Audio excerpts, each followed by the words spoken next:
Sometimes when people are frustrated or they are not happy, they immediately think like, oh, I must need a different job. I'm like, maybe you do, maybe you don't. Maybe you need a different role in the current job that you have, or maybe you need to put more into the job. Maybe you need to put less into the job. There's so many different ways that it could go, but we have kind of, and I don't know that this is, I'll find out more about whether or not it's like this in other countries, but definitely in America, I think we have a very dichotomous kind of process where it's like work life, home life.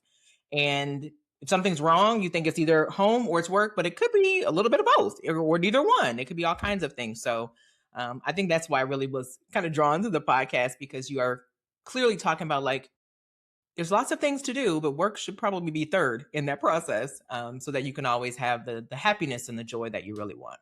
And I think having that happiness and joy comes from understanding your values and your interests, because then you can do what you were just describing, which is if you have a problem and you think it's your job, you can explore that more deeply if you know yourself better, because then you can say, is the work misaligned?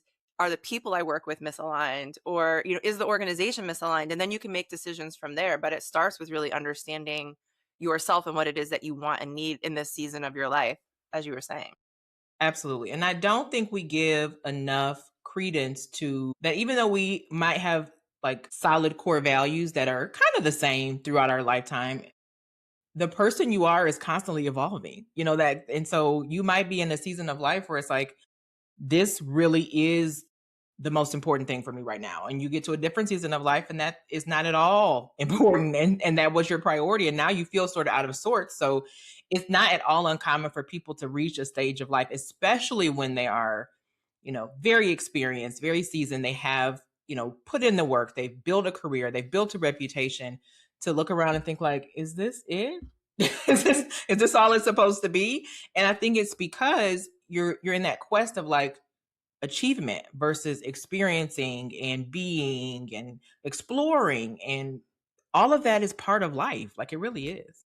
Listen, you are describing my life, but 2 years ago, before I started my company, I mean, it was just this constant cycle of achievement and doing and thinking, how do I get to the next big step, or how do I make the next big progression in my career? But that's not always the path that you have to choose. You can choose to have a completely different career. You can choose to not work. And I think young people especially are great at this, about saying, I'm going to take 6 months off and go explore somewhere. Yeah. Why do we struggle, and in your work, why do you think we struggle with wrapping our identity around these things that we're doing and then have a hard time letting them go? So I had a training yesterday with some therapists in my community, and one of the things that came out of this training, and I don't know that I've ever said it this way before, but it was just like, yeah, that's it.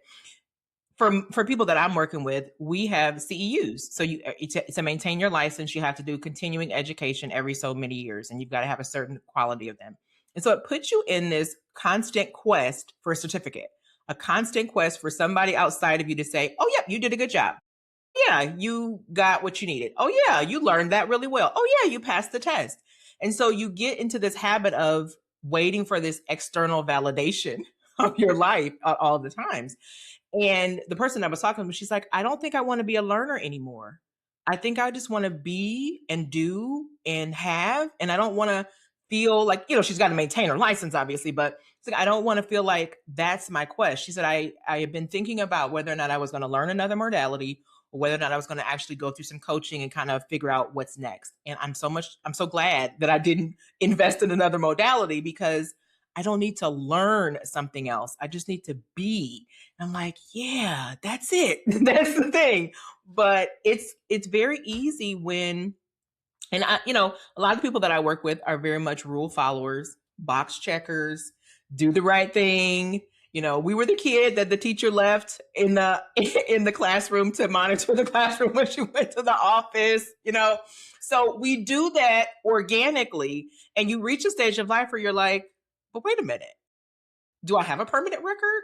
Do I get to do what I want to do? Like, how does that work? And so I think finding that space is the goal, but we don't always get the message that that's the goal. I'm really just my mind is blown about this idea around CEUs, because I have to maintain them for three certificates that I hold, right? Or three professions that I hold and practice. And I never thought of it that way, where you're constantly in the state of having to have some external validation of your work. And it drives us to continue to do the things that we were trained to do when we were younger, which is complete the assignment, get the approval, tell everyone that you got the approval, and it's really interesting to reframe that and say, I don't need to learn more or do more, or, I just need to be able to be and exist and do the thing that I'm already prepared and ready to do, and I'm out here doing anyways.